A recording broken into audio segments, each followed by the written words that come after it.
Hello बच्चों, let's read the question. Question says in a transformer ratio of secondary turns N2 and primary turns N1, that is N2 upon N1 equals to 4.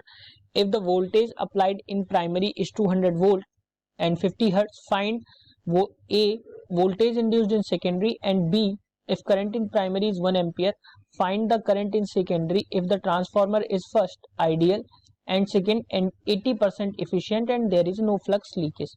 सो बच्चों यहाँ पे बात करते हैं हम इसके सॉल्यूशन की. सॉल्यूशन में हम देखेंगे की कॉन्सेप्ट को. तो ध्यान रहे यहाँ पे जब नंबर ऑफ टर्न्स की बात आती है तो number of turns in secondary upon number of turns in primary relate करता है बच्चों voltage of secondary coil upon voltage of primary coil. So यहाँ पे अगर हम क्वेश्चन के अकॉर्डिंग देखते हैं तो ये हमें मिलेगा N2 upon N1 equals to V2 upon V1 के बराबर. और अगर हम करंट की बात करते हैं तो करंट जो होता है आइडियल कंडीशन में जो करंट होती है, आइडियल कंडीशन में जो करंट होती है वो क्या होती है बच्चों, I1 V1 equals to I2 V2 के बराबर जब कोई भी फ्लक्स लीकेज नहीं होता है और आइडियल कंडीशन. सो यहाँ पे अगर हम बात करें क्वेश्चन की तो क्वेश्चन में फर्स्ट पार्ट जब हम देखेंगे तो फर्स्ट पार्ट में क्या है बच्चों, हमें वोल्टेज चाहिए सेकेंडरी के लिए. तो सबसे पहले यहाँ पे N1 की वैल्यू और N2 अपॉन N1 की वैल्यू जो है वो गिवन है. N2 अपॉन N1 की वैल्यू जो है वो गिवन है और वो कितनी है बच्चों 4 के बराबर. और यहाँ पे अगर हम बात करते हैं जो वोल्टेज है V2 का, जो V1 का वोल्टेज है वो बच्चों गिवन है 200 वोल्ट.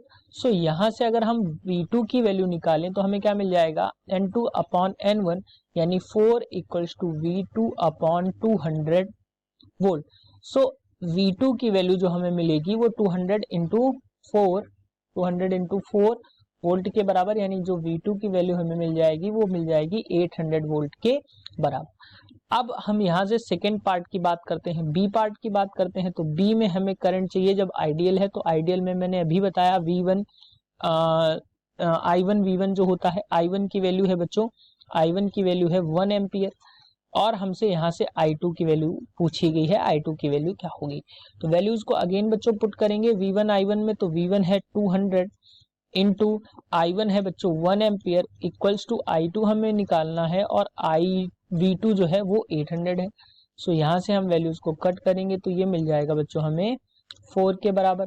तो जो I2 हमें मिला वो मिला बच्चों 1/4 एम्पियर्स में, यानी कि 0.25 एम्पियर्स जो रहेगी वो I2 की वैल्यू रहेगी. तो ये आपका जो था ये फर्स्ट पार्ट था.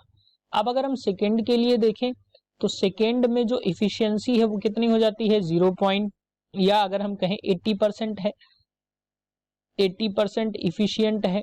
तो 80% के लिए अगेन बच्चों हम क्या करेंगे, यहाँ पे आ जाएगा V1 I1 equals to I2 V2 और इफिशियंसी के लिए क्या है बच्चों 80%. तो हम 80 का यहाँ पे मल्टीप्लाई करा देंगे 80%. सो अब अगर हम यहाँ से इसको सॉल्व करते हैं तो बच्चों हमें क्या वैल्यूज मिलेंगी, मैं अगेन बच्चों यहाँ पे पुट कर देता हूँ. तो यहाँ से हमें मिल जाएंगी 80 अपॉन 100 इंटू I1 V1 की वैल्यू है बच्चों, जो वैल्यूज गिवन है V1 की वैल्यू है 200 इंटू I1 की वैल्यू है 1 एम्पियर अपॉन V2 से इसको हम डिवाइड करेंगे तो ये आ जाएगा 800.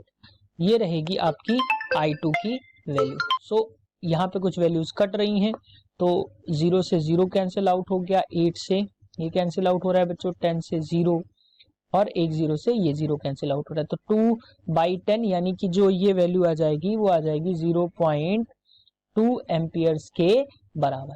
सो जो 80% में रहेगा वो कितना रहेगा बच्चों 0.2 एम्पियर के बराबर. So this is the answer for your question. Hope you understood it well.